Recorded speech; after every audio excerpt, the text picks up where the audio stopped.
Hi, how are you? Hope you're well. So today I am here to do something incredibly exciting and something I never thought I would be able to do, and that is I'm reading my first ever ARC. So if you don't know what an ARC is, it is actually an advanced reader copy. So it is essentially a half edited version of the book that is sent out early for reviewers so that they can review it beforehand and kind of just get excitement going for the book before it comes out. And I won this ARC in a giveaway. It's very exciting. I never thought in my life that I'd be able to read an ARC, read a book before it comes out. And so the fact that I'm doing this is just so incredibly exciting. Like, I have no words. So the book that I will be reading is Wild Reverence by Rebecca Ross. I have only ever read one book by her before. I did make a video on it and I will link it down below, but it is Dreams Lie Beneath, I believe the name of the book by her that I read was. And so I'm very interested to see how I like it. It goes on sale in September. I'm actually reading this end May, beginning June, but I'll only post this about a month before the book goes on sale so that if it sounds really interesting to you, you don't have too long to wait before it comes out. Because if I posted this in like May, I used to have, what, 4 months before it came out? So I am reading this much earlier than I'm posting this, but let's just get to it. So I've just gotten to page 53, which is the end of chapter 6. I can't read Roman numerals, so that's on me. But so far, it's been pretty interesting. That first little bit that I've read so far has essentially just been the main character being born, Matilda, and then her life growing up so far. This chapter that ended on page 53 was really the first chapter where we're going to get to see her do anything. But so far it's decently interesting. I wasn't expecting Rebecca Ross's writing to be what it is. I thought it would be a lot more simple, but it's actually very lyrical. So that's quite nice. I have seen somewhere, I think over here, that it takes place in the Divine Rivals world, so I'll also let you know if it is readable if you haven't read Divine Rivals like me, but so far, interesting. So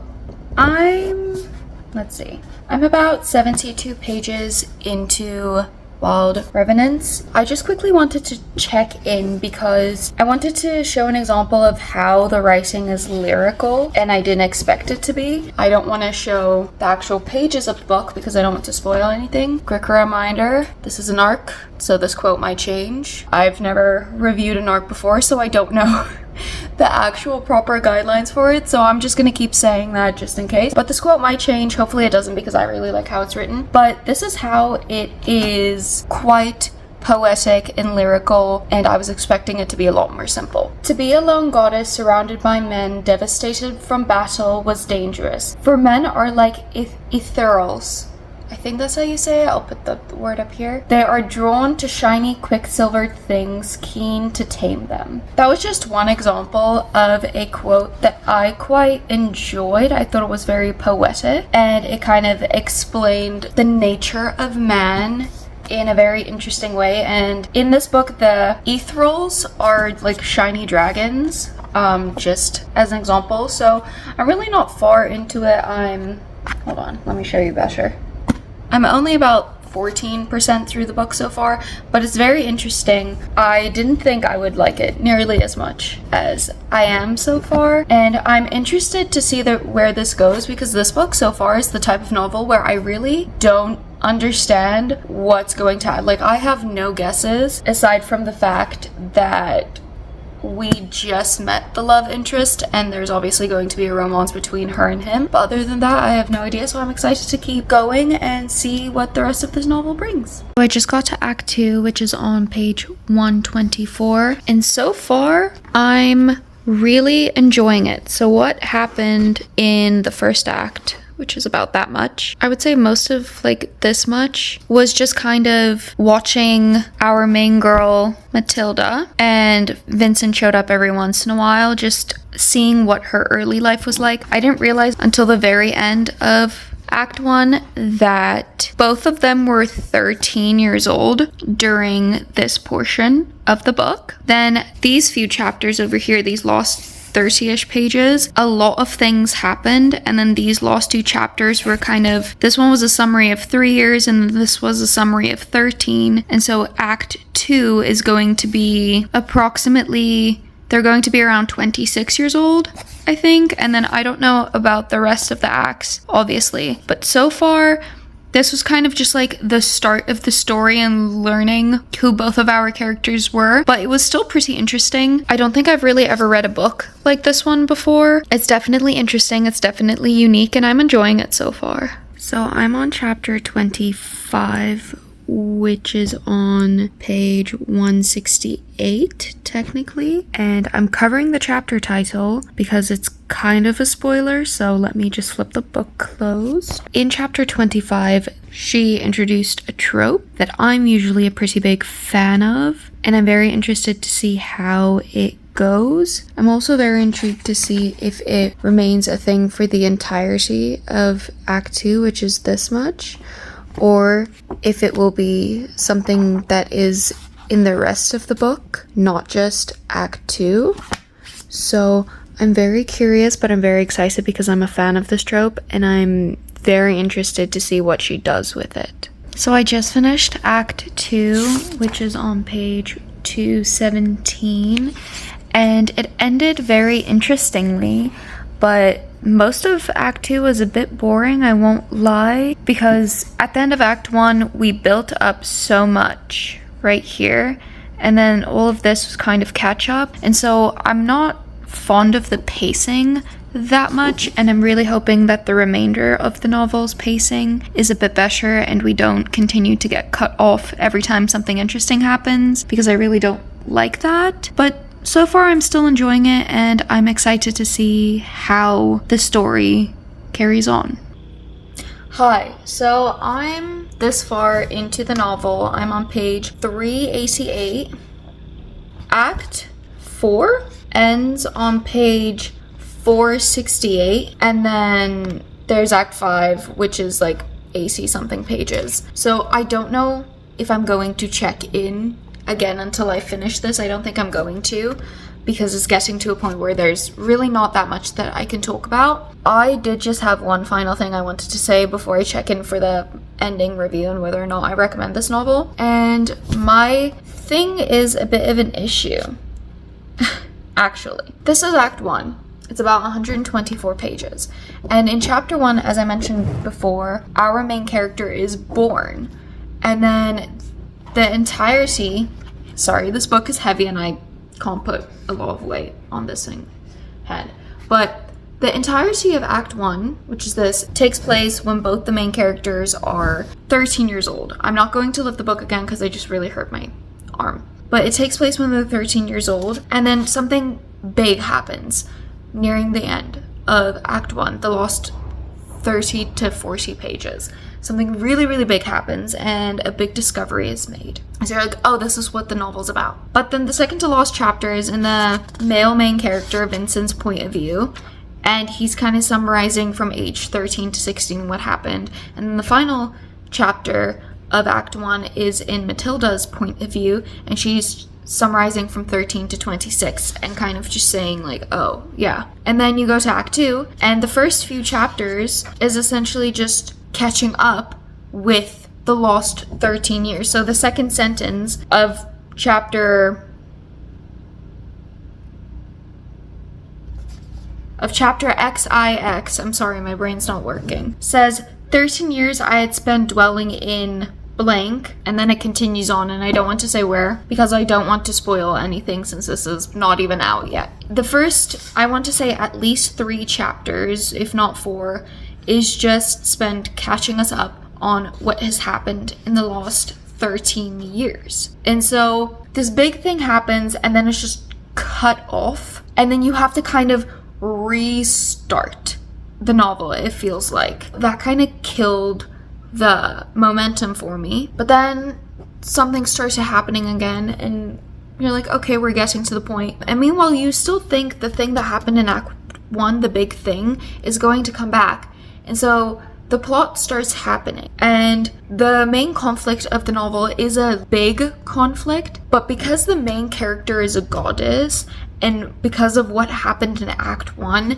the main conflict of the novel feels very small compared to what you were actually expecting to happen. And then for the rest of the novel, so essentially from... Hold on. I'm going to be a bit gracious, and essentially from page 146, which is here, so from here all the way, all this, there is an ongoing conflict that's building and happening, and that you're following the main characters go through. And it's a big conflict, but it's not nearly as big as what I anticipated would happen based off of the first act.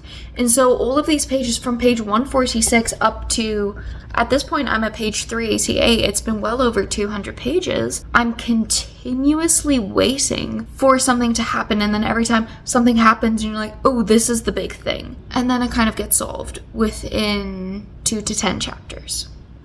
And you're like, oh, okay, so it's not that. And then something else happens, you're like, oh, is this the big thing? And it's just like this continuous thing of problem solve, problem solve, problem solve. It keeps me interested because I'm constantly anticipating the big thing coming, but it's also getting to a point where I'm at 70%, I think, and I'm still waiting for the big thing to happen. And at this point, I know the big thing has probably happened already. Like the thing I'm expecting isn't going to happen, and there's still things happening at this point, so I'm not going to say that this is my final opinion, but it's just very frustrating because it feels like I'm constantly waiting for something bigger to happen. Also, the way it was written, I feel like the first act was a bit redundant, honestly, because it feels like it set up something that doesn't really come back. For example, in the first act, she mentions this thing. There are 6 of them, and she only knows where 2 of them are. She's like, where are the other 4? Because they're important things, you know? And then later in the book, in like page 350, I think it was just offhandedly mentioned like, oh, this person had the other 4. And then it just continues on, nothing of consequence. Just like, oh, they had it. Okay, good to know. And it's like, you made such a big deal about these things, and now that you know where they are, it's just like, oh, they had them. Okay. She, throughout those 350 pages, it wasn't like she was looking for them. It wasn't like she was seeking them. It wasn't this mystery. She just happened to find out, oh, that's where they are. Good to know. And then just you carry on with the scene, which... Or as I mentioned, there are kind of like these dragon creatures. I kind of imagine them looking like Chinese dragons, like more serpent-like, called ethereals. And they play a pretty large part in the novel. And there's some things surrounding them, but then it feels like it's just kind of like thrown in there. This is just an example, this doesn't actually happen, but like, let's say it's like this dragon keeps getting built up, and then finally you come to this dragon and it's just like chilling and nothing happens, and you sit with the characters just hiding from it for a second, and then it moves on and the dragon's gone, and you're like, you built up this dragon just to have one scene where you're hiding behind a tree from it, and then it goes away and it doesn't come back up again. And it's, like I said, that's like a hypothetical version of something that happens in this novel, and it just feels like I feel like I'm being led on constantly and then disappointed. And so I don't know how I feel. Like I said, I'm not going to make any final opinions until I finished it, but as of right now, and I'm very far into this novel, I just really don't like the constant build up and letdown, because it feels like you're just constantly expecting a restaurant quality meal, and then someone drops off a stale sandwich with just peanut butter on it. Like, that's what it feels like, and it's making me really not a fan of this novel. I'm hoping these lost 170 pages change my mind, but I will check in because I've been talking for way too long. Hi. So I'm actually back and I'm finished with the novel, and I have a lot of thoughts. Overall, my star rating is 3.75 5. I originally thought I was going to give it a 4-star, but then as I read it, there were a couple problems that came up for me, which is why it ended up being a 3.75, but I will get to those. So as I mentioned in the introduction of this video, I have actually read a Rebecca Ross novel before, and that one was only a 3-star-ish rating as well. Like I said, it is linked down below if you want to go watch that. And I'm going to be perfectly honest, I don't think she's an author for me. I will get to why a little bit later, but I just did want to mention that off the get-go, that something about her writing I don't really click with, and so that is largely why I ended up giving it the rating that I did, and I will explain why once I get to the portions of the novel that I didn't like. But the things that I did really enjoy is the writing was absolutely beautiful. I'm not really sure why, but I expected the writing to be very simplistic and easy to read, but instead it was very poetic and almost lyrical. It made the story feel that much more beautiful, and I also do think having a more lyrical, poetic writing style worked really well for this specific book, because our main character is a goddess, and so it just fit really well with the plot and the story and how we come to know her specifically. And then speaking of the plot, I thought the magic system slash the faith religion that was in this book is very reminiscent of Greek mythology, and I really enjoyed that. It feels very similar to Greek mythology. It's not based off of Greek mythology at all, but how the gods and goddesses work and their magic and everything feel very reminiscent of that, and it feels like Greek mythology could have inspired this magic system and religious system. And so if you are a fan of Greek mythology or Greek mythology retellings, I do think that this book would hit for you. I don't read many Greek mythology retellings, but the few that I have read, I really enjoyed. I find Greek mythology just very fascinating, and so that being so reminiscent made the book feel almost comforting in a way, and it made it easier to understand the magic system, even though it's completely different, if that makes sense. The final thing that I really enjoyed in this novel, I can't actually really talk about because it is a spoiler, but I wanted to mention it so that when you pick this book up, you know what I'm referring to. And it is in Act 5. And it is between Matilda, our main character, and then a protector character that was introduced very early on into the novel, in Act 1, I believe. And so when you get to that portion in Act 5, know that I teared up and I really, really loved it, but that's all I'm going to say, because obviously the novel's not even out yet. I'm not going to even hint at what it was, aside from it was between those two characters. Unfortunately though, this novel did have a pretty big downfall that did affect both my enjoyment and the star rating for it, and that was that I thought the plotting was kind of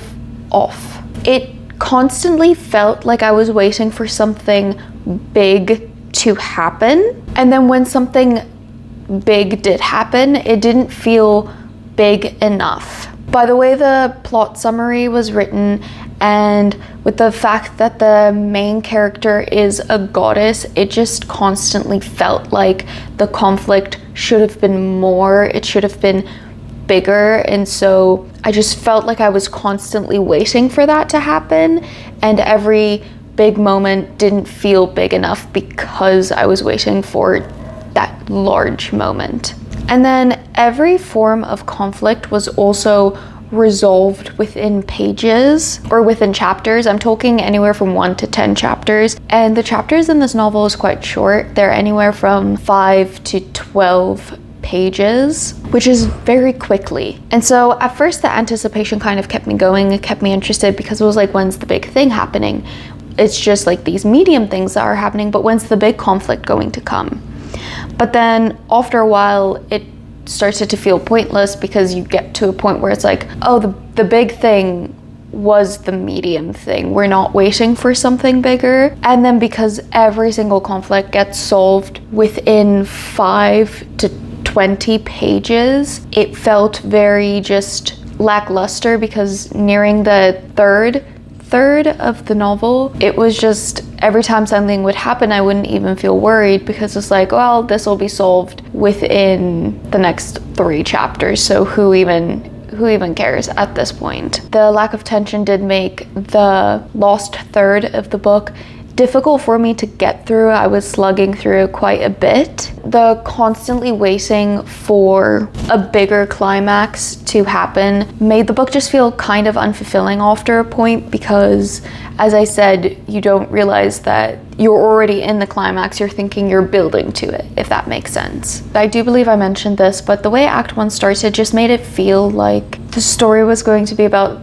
so much more and something so much bigger than what it ended up being about, that I ended up just kind of feeling misled about the point of the story. Like I said, Act 1 made it seem like it was this really large conflict that involved betrayal and the gods and goddesses doing illegal activities and things like that, and so it made it seem like it was going to be this big thing, and then it just ended up being not about that and about something completely different, and it just kind of fell off, and it just felt so unrewarding. Like I said, I felt incredibly misled by the first act, to the point where I kind of wish she didn't even write the first act, and we just got a quick little summary at the beginning of Act 2, and that was where the story started, because it just misleading. It felt misleading. That's really the only word that applies. Overall though, I had a pretty decent time with this novel. I don't think that this book was bad, but I definitely don't think that Rebecca Ross is for me,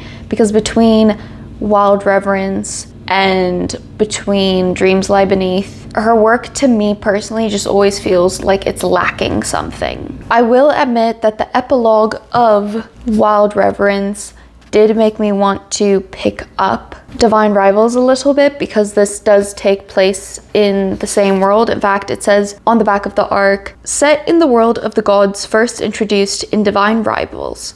So it's a story about the gods in Divine Rivals, and I didn't read Divine Rivals, but the epilogue kind of alludes to Divine Rivals a little bit, and that made me want to pick it up just a tiny bit. However, I can tell you I definitely won't, because between not liking Rebecca Ross that much, and then also knowing that the second book in the duology did not get great reviews, I probably wouldn't. However, if you are a very big fan of Divine Rivals, the epilogue will make you want to reread the duology. So look forward to that at least. And I do think it would be fun reading that and then picking up the duology kind of with the backstory a little bit. So I'm not going to do it, but I would recommend it if you are a very big fan of her. Overall, like I said, if you love Rebecca Ross, I definitely would recommend this book. If you enjoy Greek mythology, I also would recommend this book. It's not bad at all for me. It just felt misleading and lacking a little bit. And if you have similar taste to me, just go in knowing that it might lack a little bit for you as well. But overall, it was a decent read. I mean, I gave it 3.75 stars because I enjoyed 2/3 of the novel. It was just tiring after a little bit. But yeah, let me know if you are intrigued by this book and if you're going to pick it up when it comes out in September. If you like me or my videos, I would really appreciate a like, comment, and subscribe if you feel like it. I hope you have a wonderful day. Thank you so much. Bye.